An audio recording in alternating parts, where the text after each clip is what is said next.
नमस्कार, मैं हूं प्रशांत जरहे। कोरोना का खतरा अभी टला नहीं है और इसीलिए मास्क पहनना बहुत जरूरी है।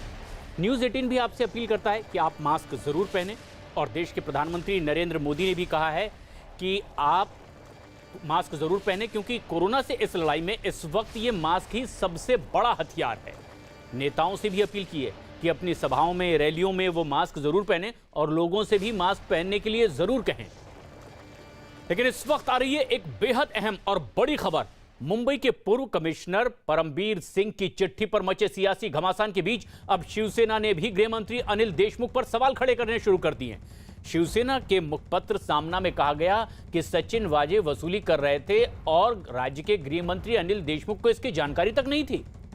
मुखपत्र में आगे यह लिखा गया कि देशमुख को गृह मंत्री का पद संयोगवश मिला है। जयंत पाटिल, दिलीप वलसे पाटिल जो एनसीपी के बड़े नेता हैं, गृह मंत्री का पद लेने से इन्होंने इनकार कर दिया था और तब शरद पवार ने देशमुख को यह पद सौंपा है।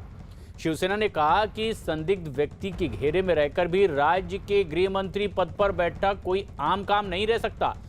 पुलिस विभाग पहले ही बदनाम है और उस पर ऐसी बातों से संदेह और ज्यादा गहराता है। शिवसेना ने ही अपने सरकार के गृह मंत्री पर कई गंभीर सवाल खड़े कर दिए।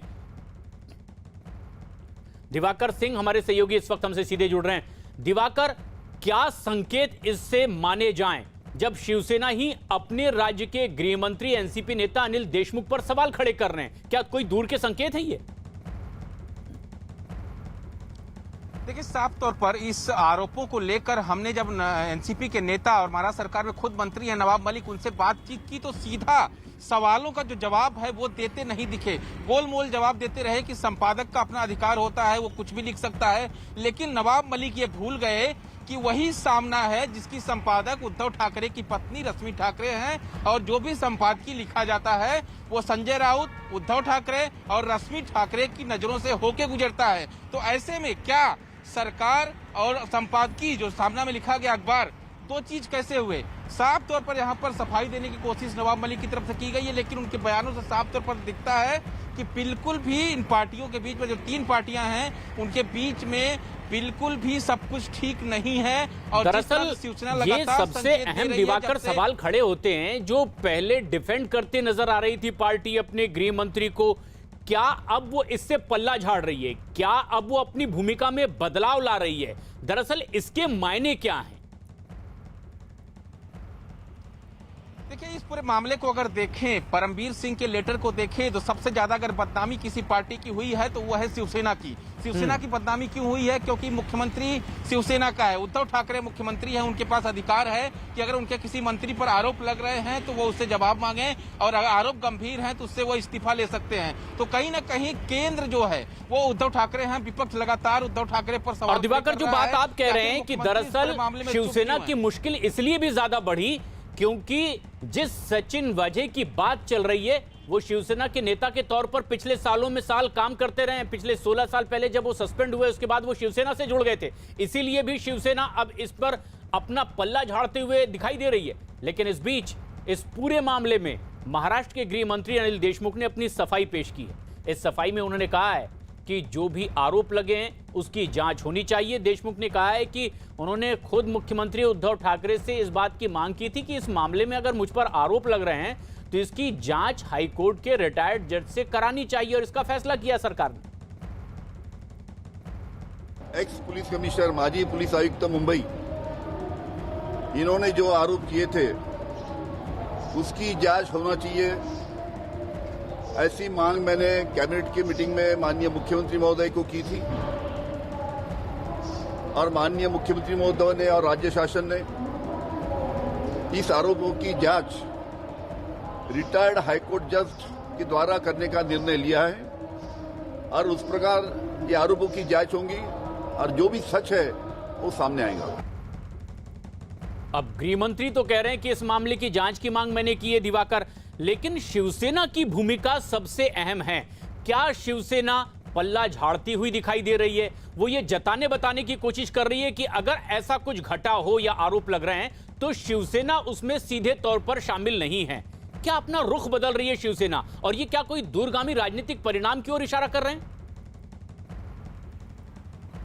देखिए, संजय राउत का ट्वीट हो या फिर जो है उनका संपादकीय हो, दोनों इसी बात की तरफ प्रशांत इशारा कर रहा है। सचिन वाझे शिवसेना से जरूर जुड़े थे, लेकिन जब उन्हें वापस फोर्स में लिया गया उस वक्त उद्धव ठाकरे की सरकार थी, परमवीर सिंह खुद पुलिस आयुक्त थे और इन्हीं दोनों के रिकमेंडेशन के बाद सचिन वाझे को फिर से मुंबई पुलिस की फोर्स में लिया गया था। लेकिन गृह मंत्रालय जो है वो एनसीपी के पास था। तो ऐसे में अहम सवाल ये भी है कि क्या एक गृह मंत्री को ये पता नहीं है कि उनका एपीआई किस तरह से एक्सटॉर्शन में लिप्त है? क्या वो एक्सटॉर्शन कर रहा है? तो क्या मुंबई पुलिस आयुक्त को इसकी जानकारी नहीं है, गृह मंत्री को जानकारी नहीं है? अगर जानकारी नहीं है तो एक बड़ा फेल्योर है। अहम चीज ये कि शिवसेना इस पूरे मामले में लगातार फंसती नजर आ रही है और विपक्ष जिस तरह से शिवसेना को आड़े हाथों ले रहा है उससे कहीं ना कहीं शिवसेना की बदनामी हो रही है। दिवाकर, ये वाकई एक बड़ा मौका है उनके विपक्ष यानी कि महाराष्ट्र में बीजेपी के हाथ में, और ऐसा ही अब करने भी लगे हैं। एक के बाद एक प्रेस कॉन्फ्रेंस की जा रही है, हमला किया जा रहा है और बीजेपी नेता राम कदम ने अब अनिल देशमुख को गृह मंत्री पद से सीधे हटाने की तक मांग कर ली है राज्य सरकार से। साथ ही साथ उन्होंने आरोप लगाया है कि वसूली रैकेट में सिर्फ अकेले अनिल देशमुख नहीं बल्कि जिनकी साझा सरकार है ये तीनों दल शामिल हैं। आज के सामना अखबार में जिसकी संपादिका स्वयं माननीय मुख्यमंत्री जी की अर्धांगिनी रश्मि ठाकरे जी है, वे स्वीकार कर रहे हैं वाज़ेह मामले में वसूली सरकार की इज्जत की धज्जियां उड़ चुकी है। वे अनिल देशमुख जी गृह मंत्री की ईमानदारी पर सवाल उठा रहे हैं। शिवसेना का एक और वाज़ेह मामले को लेकर के अनिल देशमुख जी की ईमानदारी पर सवाल उठाना और दूसरी ओर उन्हीं के मुख्यमंत्री है, उनका अधिकार है उनका इस्तीफा लेना, पर वो इस्तीफा नहीं ले रहे हैं। ये तो गिरगिट की तरह दोनों तरफ से रंग बदल रहे हैं। जब अनिल देशमुख पर हमला हो रहा है तो उनकी पार्टी यानी एनसीपी उनके बचाव में भी आई और यह हमला उनकी ही सहयोगी शिवसेना ने किया है। तो ऐसे में एनसीपी नेता नवाब मलिक ने अपनी पार्टी और अखबार को अलग अलग बताया है। अनिल देशमुख ने कहा, इन्होंने कहा है कि दरअसल अनिल देशमुख को एक्सीडेंटल मिनिस्टर बताना गलत है। मेरे साथ इस वक्त मौजूद हैं एनसीपी के प्रवक्ता और महाराष्ट्र सरकार में मंत्री नवाब मलिक सर। नवाब मलिक सर, अब तक बीजेपी ही अनिल देशमुख को लेकर सवाल खड़े कर रही थी, लेकिन अब तो शिवसेना ने सामना में लिख दिया है कि अनिल देशमुख को जो पद मिला वो दुर्भाग्यवश मिल गया क्योंकि जयंत पाटिल और दिलीप वलसे पाटिल ने मना कर दिया था। नहीं, देखिए अखबार है, अखबार के संपादकीय में अगर कोई कुछ लिखता है तो उनका अधिकार है। अब ये एक्सीडेंटल गृह मंत्री है ये कहने में कोई तथ्य नहीं हमें लगता है। अनिल देशमुख 5 बार विधायक चुने गए, लगभग 17-18 साल वो राज्य मंत्री और मंत्री पद पे रहे। अगर किसी के पास इतना अनुभव है तो वो एक्सीडेंटल गृह मंत्री है, ये उनका अपना मत हो सकता है, इसे हम नकारते हैं। जहाँ तक सवाल है, अन्य सवाल उन्होंने उठाए कि मीडिया के सामने ज़्यादा वो बाइट देते रहे, लोकमत के कार्यक्रम में जाकर जो बात उन्होंने कही वो नहीं कहते तो बेहतर रहता। कुछ चीज़ों को उन्होंने सवाल उठाया। हमें लगता है कोई टीका हो या संपादक अपने संपादकीय में कुछ लिखे तो उसको सकारात्मक ढंग से लेना चाहिए। कुछ अगर गलतियां हैं तो सुधारने का प्रयास करना चाहिए। सर, आपकी सहयोगी है सरकार में शिवसेना, उसका मुख्यमंत्री है, रश्मि ठाकरे अखबार की संपादक हैं, तो ऐसे में सहयोगी पार्टी पर ही सवाल खड़े करना और एक ऐसे नेता पर जो गृह मंत्री के पद पर है, पवार जी काफी खास माने जाते हैं, तो ऐसे में अगर शिवसेना इस तरह के सवाल खड़े कर रही है तो क्या कहीं नहीं लगता कि आपकी सरकार में मनमुटाव फिर से होने लगा है? नहीं, कोई कमियां गिनाता है तो हम ये समझते हैं उसे सकारात्मक ढंग से लेना चाहिए। ऐसा है कि गलती और कमियां दो अलग चीज़ हैं। अगर कमियां गिनाई जा रही हैं तो सकारात्मक ढंग से लेके गलतियों को सुधारा जाए, कमियों को सुधारा जाए। हमें लगता है इस अग्रलेख को हम सकारात्मक ढंग से लेते हैं और जो भी कमी किसी भी व्यक्ति में होगी निश्चित रूप से वो दूर करेंगे। अब बड़ा सवाल तो यही है दिवाकर कि एनसीपी नेता नवाब मलिक कह रहे हैं कि अगर हमारी चूक वो दिखा रहे हैं खामियां तो हम सकारात्मक ढंग से लेंगे। क्या होगा ये सकारात्मक ढंग? कोई संकेत दे पा रही है सरकार इस पर?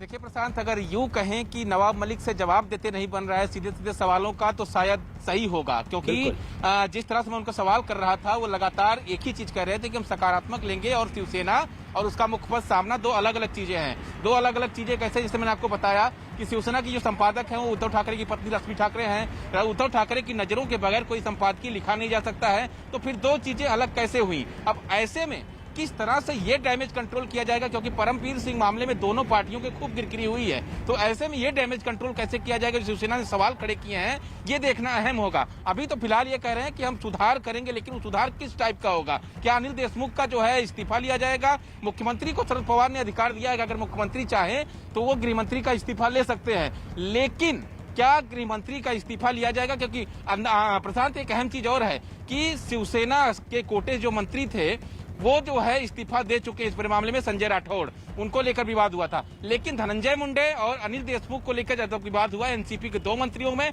उनमें किसी ने इस्तीफा नहीं दिया। तो साफ तौर पर शिवसेना का दर्द भी झलक रहा है कि उन्होंने एक अपना मंत्री खो दिया, लेकिन विवाद में दो एनसीपी के दिवाकर, अब ये ऐसा मसला है कि तीन पार्टियों की सरकार है, साझा सरकार है, बीजेपी से नाखुश शिवसेना कांग्रेस एनसीपी के साथ आ गई, लेकिन अगर उनकी पार्टी के मिनिस्टर अपने पद से इस्तीफा देते हैं तो क्या ये दबाव बनाने की भी कोशिश है शिवसेना की ओर से, या फिर कोई दूरगामी परिणाम की कोई नए समीकरण सियासत में बनाए जा रहे हैं?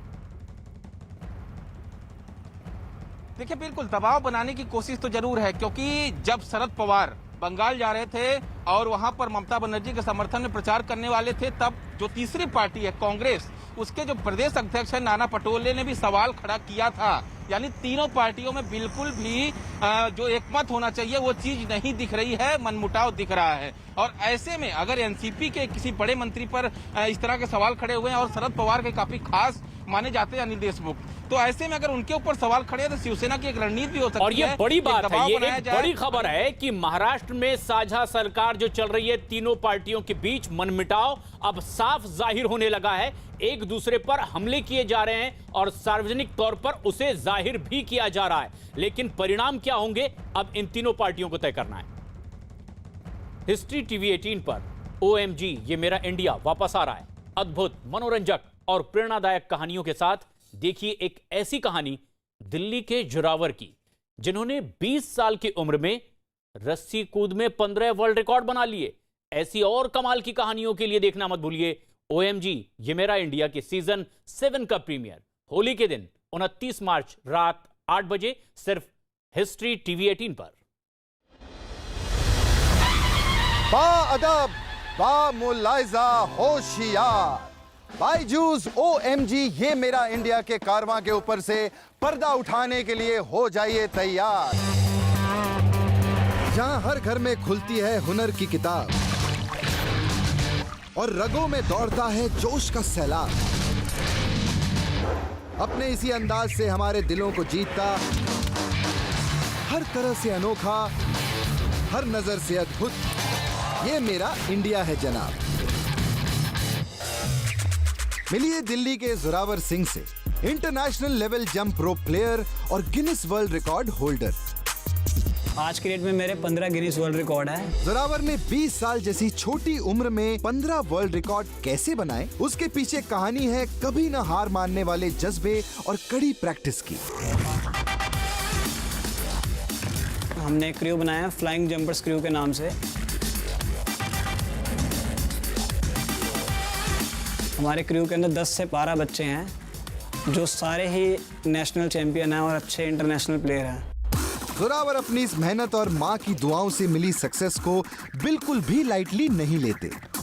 जोरावर का नेवर से डाई एटीट्यूड और उनके फ्लाइंग जंपर्स क्रू की उड़ान जंप रोप की दुनिया में इंडिया को एक बड़ी छलांग लगाने में जरूर मदद करेगा। और हर नई छलांग, हर नए मेडल और हर नए रिकॉर्ड पर हम तो भैया एक ही चीज कहेंगे, OMG ये मेरा इंडिया।